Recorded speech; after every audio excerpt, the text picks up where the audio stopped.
Timi, a big afternoon for you personally. How was that? I loved every second of it. Seeing your friends and family in the stand, playing against the top class players, it was just a learning experience. It was a good experience. I think we've done ourselves proud. I think obviously conceding the first 5 minutes isn't ideal, but we've done ourselves proud. The second half performance was good. Conceding 2 goals the way we did, you can't do that against a Premier League team. And I think all in all, we've done ourselves proud.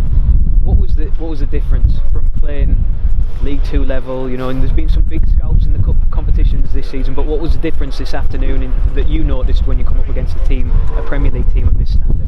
As soon as you give the ball away, you don't get it back for another 5 minutes. It was just like chasing shadows at some points. The quality they have, they only need half a yard to hurt you. You can't switch off at any times, and when you do, they've got a chance or it's a goal. And I think everything's just a lot sharper, crisper, and there's just a lot more threats. You've got to be switched on at all times. So I'd say there's a massive difference. And in terms of the first half, obviously, I'm sure the message will have been don't concede early.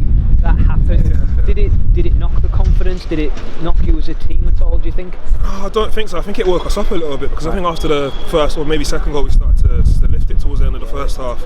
I think it did give us a wake up call, but Gaffer said at half time, why don't you start that way, and it would have been 0-0 possibly, and stay in the game as long as you can, and you never know what could have happened. But I think if we started the game the way we did the second half, I think it could have been a different game. But I don't know. Like I said at the start, a really big game for you personally. You grew up and used to walk past this stadium when you were going to school, and now you hear you're playing on this surface. Probably a moment that you dreamed about 1,000 times, I would imagine. What was that like? Take us right back to stepping out of this tunnel, coming onto the pitch. What's going through your mind, the emotions that you're feeling? It's just a feeling of pride, honestly. It's very emotional. Just wanted to play well, wanted to do everyone proud. Literally going up round the corner and being away from home for so long. It's something that obviously now that I can cherish with me and will stay with me forever. But it's just a shame that I wasn't expected to win, but it's a shame that we didn't give it a better shot, really. But yeah. What was it like growing up around here? It was fun. It was always something to do. When you're a little kid, you sort of get yourself in a bit of trouble, but football kept me straight and kept me right, and I was surrounded by good people which kept me right, so it was fun. It was very good. And what about at the end there? It was quite noticeable, you and the rest of the team went over to the 4,700 travelling coolies who I don't think stopped singing all afternoon, and it really took in that moment. Talk to us about that and the appreciation from a player's perspective for the travelling support. Oh, we love it.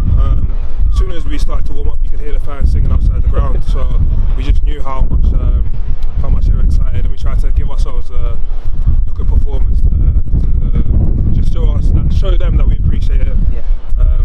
It was just crazy, really. Like, it's a good experience for me personally, but it's made better by the fans, and made better like the fact that I experienced it with Hartlepool, because so far I've enjoyed it every second I'm playing, and that's largely down to the fans.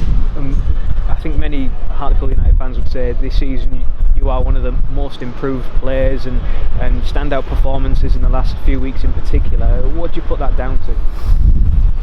I put it down to the Gaffer showing a bit of trust in me. I think it's hard to gain consistency when you're in one game and you're out the other, but when somebody comes in and shows you trust, and you put together a run of games, and I think you can see what happens. I think you start to become more confident, you learn easier. When I've played, I think 13 or 14 in a row, that's the most I've played in a row since I've been here, so I think it's largely down to that, Gaffer showing trust in me and me showing what I'm able to do.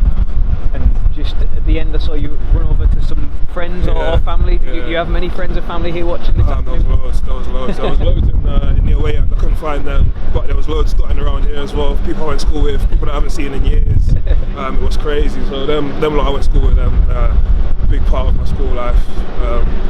There's loads of people just dotted around everywhere. It's been surreal, honestly. I've loved it. And I can tell it's tinged with a little bit of disappointment that you weren't able to get the result, but surely the discussion on the way back on the bus, with the rest of the team will be to take this forward into the league now and build on this experience. 100%. I think if we perform the way we did in the second half on Tuesday, I think we've got a right chance.